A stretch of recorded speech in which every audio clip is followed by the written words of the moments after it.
So hi guys, നമ്മളിപ്പോൾ royal Enfield ഷോറൂമിൻ്റെ തൊട്ടുമുമ്പിലാണുള്ളത്. കൈലാസിൻ്റെ എന്താ പറയുക മെച്യൂർ സർവീസിന് ഇന്നലെ കൊടുത്തിട്ടുണ്ടായിരുന്നു. അപ്പോൾ അത് വാങ്ങാൻ വന്നതാണ്. സോ നമ്മൾ വിചാരിച്ചു എന്തായാലും റോയൽ എൻഫീൽഡ് ഷോറൂമിൽ വന്നതല്ലേ, അപ്പോൾ നമുക്ക് ബിയറും പിന്നെ ഇൻറ്റർസെപ്റ്ററും ഒന്ന് ട്രൈ ചെയ്താലോ ഒന്ന്. അയ്യോ കണ്ട ഈ ഹിമാലയൻ്റെ എന്താ പറയുക സൈഡ് ഇൻഡിക്കേറ്റർ പോയിട്ടുണ്ട്. എങ്ങനെയാണ് അവ പോയത് നമുക്ക് തന്നെ അറിയാം. സോ ഇവിടെ ഇഷ്ടമാതിരി വണ്ടി കിടക്കുന്നുണ്ട്. ഷോർട്ട് ഗൺ ഇല്ലേ ഇപ്പുറത്തായിരുന്നു ഷോർട്ട് ഗൺ. പിന്നെ ഇത് സൂപ്പർ മെറ്റ്യൂർ കിടക്കുന്നുണ്ട്. തൊട്ടപ്പുറത്ത് ഗ്ലോവൻ ക്ലാസിക് കിടക്കുന്നുണ്ട്. സോ നമുക്കതിൻ്റെ ഉള്ളിലൊക്കെ പോയിട്ട് ജസ്റ്റ് എല്ലാം ഒന്ന് നോക്കാം. സോ ഇവിടെ ഒട്ടുമിക്ക എല്ലാ എന്താ പറയുക വണ്ടികളുണ്ട്. പക്ഷേ നമ്മളെ കയ്യിൽ ബിയർ എന്താ പറയുക എടുക്കാൻ നോക്കിയിട്ട് പറ്റിയില്ല. കാരണം അതിൻ്റെ ബ്രേക്ക് ഒടിഞ്ഞ് കിടക്കുകയാണ്. സോ ഇന്നാണ് ഒടിഞ്ഞത്. നമ്മൾ റിവ്യൂവിന് വന്ന അതേ ദിവസം തന്നെ അത് ഒടിയുകയും ചെയ്തു. സോ ബാക്കിയുള്ള എല്ലാ കാര്യങ്ങളുണ്ട്. ഇവിടെ ഗോവൻ ക്ലാസിക് കിടക്കുന്നുണ്ട്, ഗൊറില്ല 450, ഇത് ബുള്ളറ്റ് ക്ലാസിക് കിടക്കുന്നുണ്ട്. പിന്നെ യെസ് ഇതാ മെറ്റ്യൂർ 350. മെറ്റ്യൂറിൻ്റെ ഇതിൻ്റെ യെല്ലോ കളറാണ് നമ്മുടെ കയ്യിലുള്ളത്. സോ 100 ആൻഡ് ഇത് സൂപ്പർ മെറ്റ്യൂറും പിന്നെ ഇത് അപ്പുറത്ത് കോണ്ടിനെൻ്റൽ GT കിടക്കുന്നുണ്ട്. സോ ഇവിടുത്തെ ഷോപ്പൊക്കെ കാണാൻ ഭയങ്കര രസമാണ്. ഒട്ടുമിക്ക എല്ലാ ആക്സസറീസും കാര്യങ്ങളൊക്കെ ഇവിടെ തന്നെ ഉണ്ട്. ഹെൽമെറ്റ്, ജാക്കറ്റ്, എല്ലാ കാര്യങ്ങളും. പിന്നെ അറിയാലോ റോയൽ എൻഫീൽഡിൽ കുറച്ച് എക്സ്പെൻസീവ് ആയതുകൊണ്ട് ആരും വാങ്ങാറില്ല, എന്നാലും കുഴപ്പമില്ല. ഓക്കെ ഇതാ ഇവിടെ ഇതാ നമ്മൾ ബിയർ കിടക്കുന്നുണ്ട്. This is the beer. So ഇൻ്റർസെപ്റ്ററിനെ സംബന്ധിച്ചിടത്തോളം ഒരു ടോട്ടൽ വ്യത്യാസം തന്നെ വന്നിട്ടുണ്ട്. ഇത് ഏറെക്കുറെ ഒരു സ്ക്രാംബ്ലർ ടൈപ്പാണ് ഇത് വന്നിട്ടുള്ളത്. കാണാനൊക്കെ അത്യാവശ്യം നല്ല ഭംഗിയുണ്ട്. പിന്നെ ഇതിൻ്റെ എക്സോസ്റ്റൊക്കെ വന്നിട്ടുള്ളത് 2-in-1 ടൈപ്പ് എക്സോസ്റ്റാണ്. ടോട്ടലി ഈ ഒരു കളറും മോഡലും ഭയങ്കര രസമുണ്ട്. എനിക്ക് ഭയങ്കരമായിട്ട് ഇഷ്ടപ്പെട്ടു. പിന്നെ ഇൻസ്ട്രുമെൻറ്റ് ക്ലസ്റ്ററിനൊക്കെ നല്ല വ്യത്യാസം വന്നിട്ടുണ്ട്.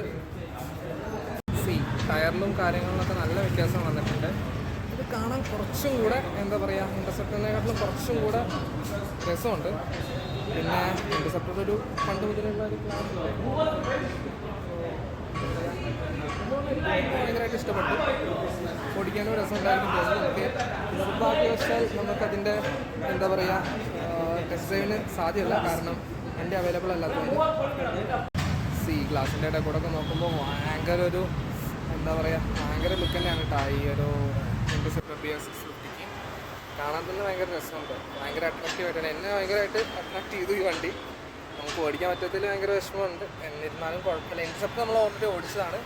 കണ്ടില്ലേ നമ്മൾ എന്താ പറയുക എഞ്ചിനിൽ വന്ന് രണ്ടിനും ഒരൊറ്റ എക്സോസ്റ്റിക്ക് കൊടുത്തിട്ട് 2-in-1 എക്സോസ്റ്റാണ് കൊടുത്തിട്ടുള്ളത്. സോ അതും വലിയൊരു മാറ്റം തന്നെയാണ്. ഇൻ്റർസെപ്റ്ററിന് എന്താ പറയുക രണ്ട് സൈഡിലായിട്ട് രണ്ട് തരത്തിലാണ് എക്സോസ്റ്റ് വരുന്നത്. സോ ഇവിടെ അത് ഒറ്റ നിലയ്ക്ക് ആക്കി ഇറക്കണം. സോ ഭയങ്കരമായിട്ട് മാറ്റം വന്നിട്ടുണ്ട്. മാത്രമല്ല കാണാൻ തന്നെ ഭയങ്കര ഒരു വ്യത്യാസം കൊടുത്തിട്ടുണ്ട് ഇത്തവണ റോയൽ എൻഫീൽഡ്. സോ നമുക്ക് മറ്റൊരു ദിവസം വന്നിട്ട് ഇത് ചെയ്യാൻ പറ്റുമെന്ന് പ്രതീക്ഷിക്കുന്നു. ലുക്ക് വൈസ് ഗോവൻ ക്ലാസിക് ഭയങ്കര ഒരു രസമായിട്ട് തോന്നുന്നുണ്ട്. ഭയങ്കര ഒരു എന്താ പറയുക കാണാൻ തന്നെ അട്രാക്റ്റീവാണ്. കുറച്ചും കൂടെ നമ്മൾ റോഡിലൊക്കെ പോകുകയാണെങ്കിൽ റോഡ് പ്രസൻസ് ഭയങ്കരമായിരിക്കും എന്ന് വിചാരിക്കുന്നു. പ്രത്യേകിച്ച് ഈ ഒരു കളർ കോമ്പിനേഷനും ഇത് ഭയങ്കരമായിട്ട് എനിക്ക് ഇഷ്ടപ്പെട്ടു. സോ ഈ ടയറൊക്കെ കണ്ടില്ലേ, അതിൻ്റെ കുറച്ച് ഭാഗം വരെ വൈറ്റ് കളറിലൊക്കെ അടിച്ചിട്ട് ഓറഞ്ച് കളറിലുള്ള എന്താ പറയുക വീലൊക്കെ കൊടുത്തിട്ട് നല്ല രസമുണ്ട് കാണാൻ. സോ ഇതിൻ്റെ തൊട്ടിപ്പുറത്ത് തന്നെയാണ് ഇതിൻ്റെ സർവീസ് സെൻറ്റർ വരുന്നത്. വേറെ വെച്ചു ഇതാണ് പൾസൊക്കെ എക്സൂസൊക്കെ ഇവിടെ വണ്ടികൾ സർവീസ് വന്നിട്ടുണ്ട്. ഞാൻ അപ്പോൾ കൈലാസിൻ്റെ കാത്ത് നിൽക്കുകയാണ്. സോ കൈലാസ് ഇവിടെ ഇരിക്കുന്നുണ്ട്. ഇവിടെയാണ് വെയിറ്റിംഗ് റൂം. നമുക്ക് കുറച്ച് നേരം വെയിറ്റ് ചെയ്യാം. ഞാൻ ഇതൊരെണ്ണം വാങ്ങണമെന്ന് വിചാരിച്ചിട്ടുണ്ട്. പക്ഷെ കാശ് ഇപ്പോൾ നിലവിൽ കുറച്ച് ടൈറ്റ് ആയിട്ട് എടുക്കാൻ പറ്റില്ല. എന്തായാലും ഇതുപോലെ ഒരെണ്ണം എടുക്കാം. കൈലാസേ, നീ ഈ റോയൽ എൻഫീൽഡിൻ്റെ സർവീസിൽ എത്രത്തോളം സാറ്റിസ്ഫൈഡ് ആണെന്നുള്ളത് പറ. സർവീസ് കുഴപ്പമൊന്നുമില്ല. എക്സ്പെക്ട് ചെയ്ത പ്രൈസൊക്കെ തന്നെ വന്നിട്ടുള്ളത്. ഓയിൽ ഫിൽറ്റർ ചേഞ്ചും ഓയിൽ ചേഞ്ചും യൂഷ്വൽ മെയിൻ്റെനൻസ് 1000-2000 കോഴ്സ് വരുന്ന ചോദിച്ചാൽ രാജപുരത്തെ സർവീസ് സെൻ്റർ നൈസൊക്കെ പ്രശ്നമൊന്നുമില്ല. Overall happy. പിന്നെ വേറൊരു ക്വസ്റ്റ്യൻ ഒന്നും കൈലാസേ, നീ ഈ വണ്ടിക്ക് ഇതിനു മുമ്പ് എന്തെങ്കിലും ഒരു കംപ്ലൈൻറ്റ് വന്നിട്ട്, പ്രത്യേക കംപ്ലൈൻറ്റ് എന്തെങ്കിലും വന്നിട്ട് നീ അത് പറഞ്ഞിട്ട് ഇവരിത് കറക്റ്റായിട്ട് ചെയ്ത് തന്നിട്ടുണ്ടോ, പ്രോപ്പറായിട്ട് ചെയ്ത് തന്നിട്ടുണ്ടോ? അങ്ങനെ അത് കംപ്ലൈൻസ് ഉണ്ടായിട്ടില്ല. സാധാരണ റോയൽ എൻഫീൽഡ് റിയൽ റിലയബിലിറ്റിക്ക് ഒരു ക്വസ്റ്റ്യൻ മാർക്ക് ആവാറുണ്ട്. പക്ഷെ എന്നോട് ഇതുവരെ അങ്ങനെ ഒരു ഇഷ്യൂ കംപ്ലൈൻറ്റ് ഒന്നും ഉണ്ടായിട്ടൊന്നുമില്ല.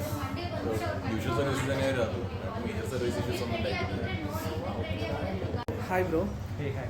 So like I would like to ask you one question. Which vehicle you have? Which model? I have 130. Okay. So can you tell me a brief explanation or brief explanation like why you have taken that vehicle or like how was your experience on that? So first I'll answer why have I taken that vehicle. It's because that vehicle is good according to my body size. Like this is a very comfortable vehicle and compared to the other Royal Enfield models which are classic 350, Meteor 350, those are bulky bikes and bigger bikes. Yeah. So Hunter is comfortable according to that size. So when I was buying this vehicle, I had 3 vehicles in mind. One was the Bajaj one, I'm forgetting the name. Okay, some Bajaj vehicle, then another was the Honda CB350 and the other is Hunter 350. So I have to ride all those 3 vehicles and finally I jumped on a conclusion and I just went. How was the long ride experience and all in Hunter? Long ride experience for me, for the rider it was comfortable, but for the person who is sitting on the back, the ticket passenger, they usually had the complaints of stiffer back and so that's maybe not comfortable for them because of back suspension is not too comfortable. Okay. Okay. Then like would you recommend this model for anyone? Like Yeah, I will recommend this model. Like if you have a lower budget, I would say, then you can go for this bike. And also, if you want a Royal Enfield experience, and at the same time you want a 350cc engine and good bike, so yeah, this is a complete package. okay. How was the experience in servicing and all? Servicing and all, I have a complaint that they usually take a longer time. There were some times when I had to wait for almost 2 hours over here. Okay. Okay. Yeah. Okay bro. Thank you. Yeah, no worries.